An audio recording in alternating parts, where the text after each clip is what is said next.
अल्हम्दुलिल्लाहि रब्बिल आलमीन वस्सलातु वस्सलामु अला सय्यिदिल मुरसलीन व अला आलिहि व अस्हाबिहि अजमईन अम्मा बाद। मेरे भाइयों, दोस्तों, अज़ीज़ों और बुज़ुर्गों, आज इंशाअल्लाह ताला हम मरने के बाद दोबारा ज़िंदा किए जाने पर ईमान से मुताल्लिक़ गुफ्तगू करेंगे। ये बात याद रहे कि आखिरत पर ईमान लाने का एक अहम उसूल मरने के बाद दोबारा ज़िंदा किए जाने पर ईमान है और इसके मुतअद्दिद पहलू हैं। इंशाअल्लाह हम एक एक पहलू पर तफसील के साथ गुफ्तगू करेंगे, जिसके ज़रिए इस ईमान की अहमियत आशिकारा होकर आपके सामने आ जाएगी और क्या हालात होंगे, क्या वाक़यात होंगे आखिरत में, उनके ताल्लुक़ से किताब व सुन्नत में क्या बयानात आए हैं, सब आपके सामने वाज़े होकर आ जाएगा इंशाअल्लाह। मरने के बाद दोबारा ज़िंदा किए जाने के लिए जो लफ्ज़ अरबी ज़बान में इस्तेमाल हुआ है वो बास है। बास पर ईमान। बास का क्या माना है और इसकी हकीकत क्या है, आइए पहले इस पर गुफ्तगू करते हैं। अरबी ज़बान में बास का लफ्ज़ दो मानों के लिए आता है। पहला माना है या एक माना है भेजना, जैसे कि अल्लाह ताला ने फरमाया सुम्मा बअसना मिन बअदिहिम मूसा, फिर हमने उनके बाद मूसा अलैहिस्सलाम को भेजा। तो यहाँ भेजने के माने में इस्तेमाल हुआ है। दूसरा माना बास का होता है हरकत देना, उकसाना।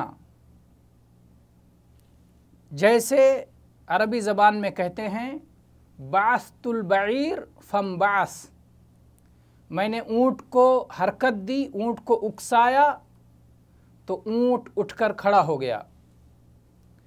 इसी से है बासुल मौता, मुर्दों में हरकत पैदा करके उन्हें ज़िंदा कर देना, उनकी कब्रों से उन्हें निकाल के बाहर करना।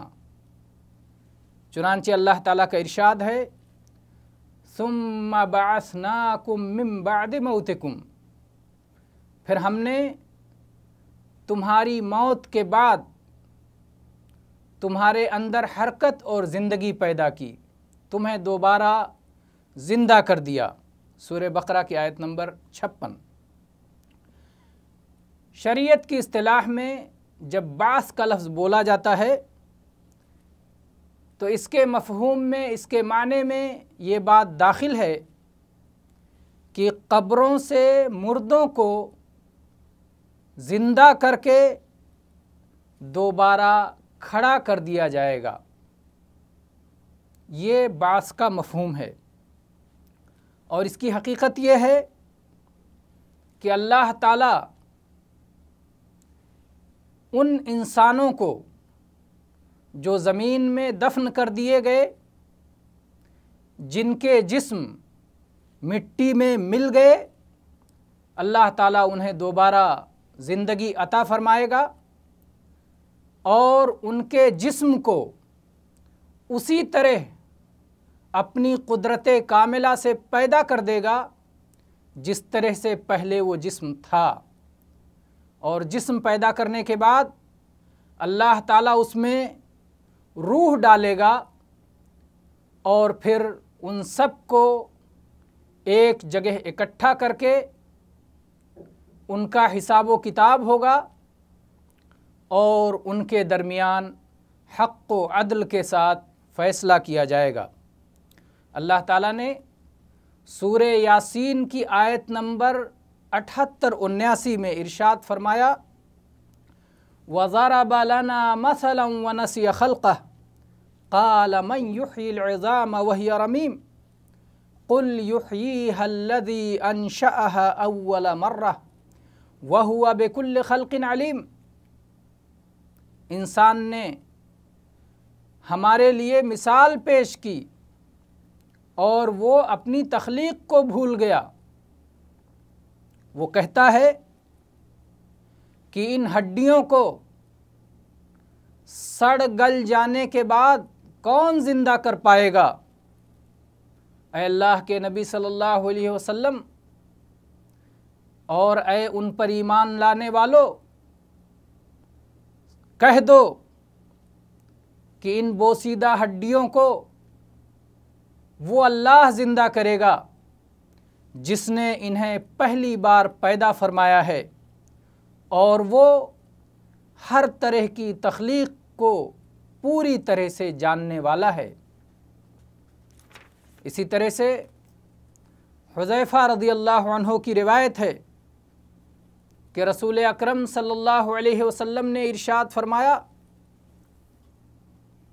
कि एक शख्स की मौत का वक्त आया जब वो अपनी ज़िंदगी से मायूस हो गया तो उसने अपने अहलो अयाल को, अपने बच्चों को नसीहत की कि जब मैं मर जाऊं तो मेरे लिए बहुत सारा ईंधन जमा करना, बहुत सारी लकड़ियां जमा करना और उसमें आग लगा देना।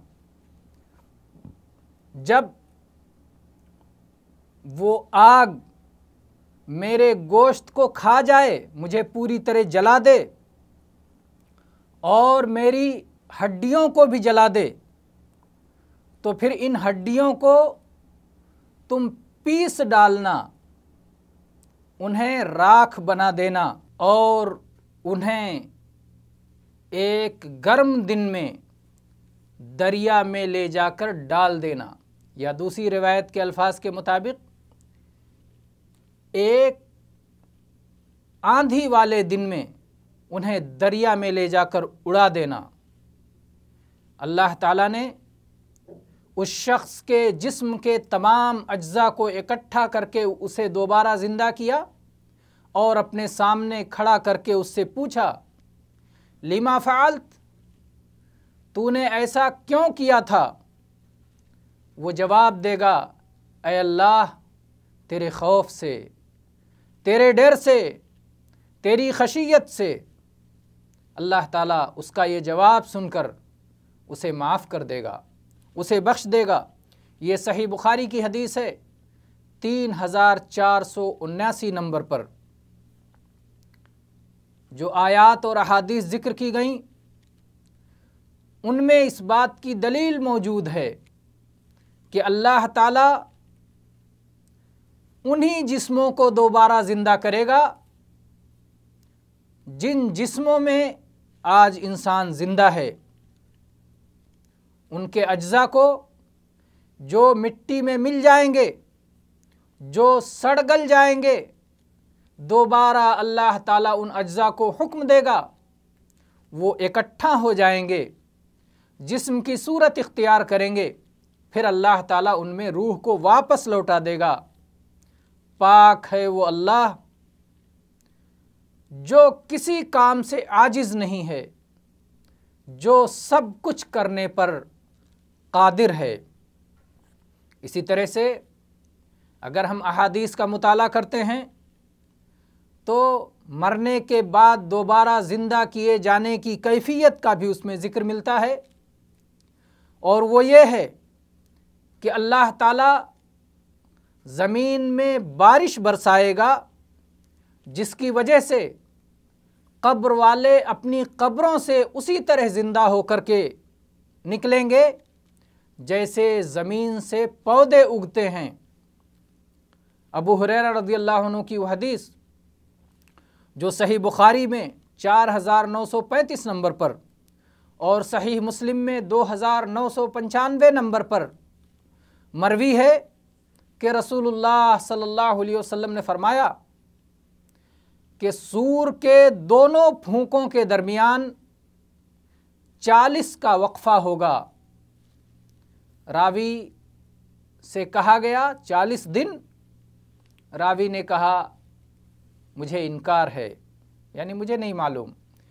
پھر پوچھا گیا 40 مہینے، راوی نے کہا مجھے نہیں معلوم۔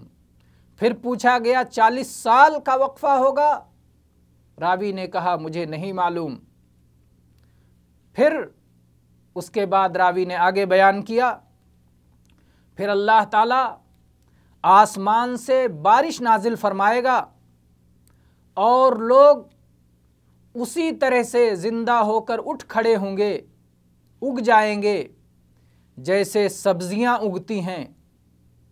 یہ بات معلوم رہنی چاہیے کہ انسان کے بدن کے تمام اجزاء سڑ گل کر مٹی میں مل جاتے ہیں سوائے ایک ہڈی کے، اور وہ دم کی جگہ والی ہڈی، یعنی ریڑھ کی ہڈی کے سلسلے کا جو آخری سرا ہے، پیٹھ کی ہڈی کا جو آخری نچلا سرا ہے، وہ سرا باقی رہتا ہے، اور اسی حصے سے پوری مخلوق کو، پوری تخلیق کو، انسان کے پورے جسم کو اللہ تعالیٰ دوبارہ پیدا فرما دے گا۔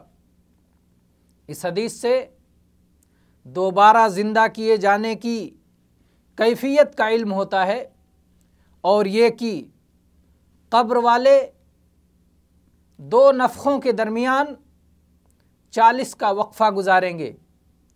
نفخہ یعنی جب سور پھونکا جائے گا، یہ بات معلوم ہے کہ جب پہلی بار سور پھونکا جائے گا تو سارے لوگ مر جائیں گے، اور جب دوبارہ سور پھونکا جائے گا تو سارے لوگ دوبارہ زندہ ہو کر کے کھڑے ہو جائیں گے اور اپنی قبروں سے نکل آئیں گے۔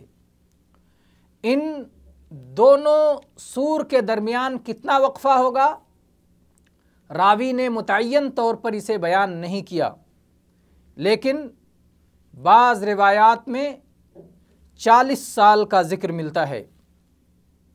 پھر جب اللہ تعالیٰ اپنی مخلوقات کو دوبارہ زندہ کرنا چاہے گا تو آسمان سے ایک بارش برسائے گا۔ بعض روایات میں اس بات کا تذکرہ ہے کہ وہ بارش مردوں کے منی کی طرح ہوگی، اور قبر والے دوبارہ اس بارش کے بعد اٹھ کھڑے ہوں گے جیسے زمین سے پودے اگ جاتے ہیں۔ البتہ انبیاء کا معاملہ اس کے برخلاف ہے، کیونکہ انبیاء کے جسم سلامت رہتے ہیں، وہ مٹی میں نہیں ملتے، جیسا کہ یہ مسئلہ پہلے بیان ہو چکا ہے۔ تو آج کے درس میں ہم نے یہ مسئلہ بیان کیا کہ مرنے کے بعد دوبارہ زندہ کیے جانے کا کیا معنی ہے اور اس کی حقیقت کیا ہے۔ انشاءاللہ ہم اگلے درس میں اس کے دلائل پر گفتگو کریں گے۔ وآخر دعوانا ان الحمد للہ رب العالمین۔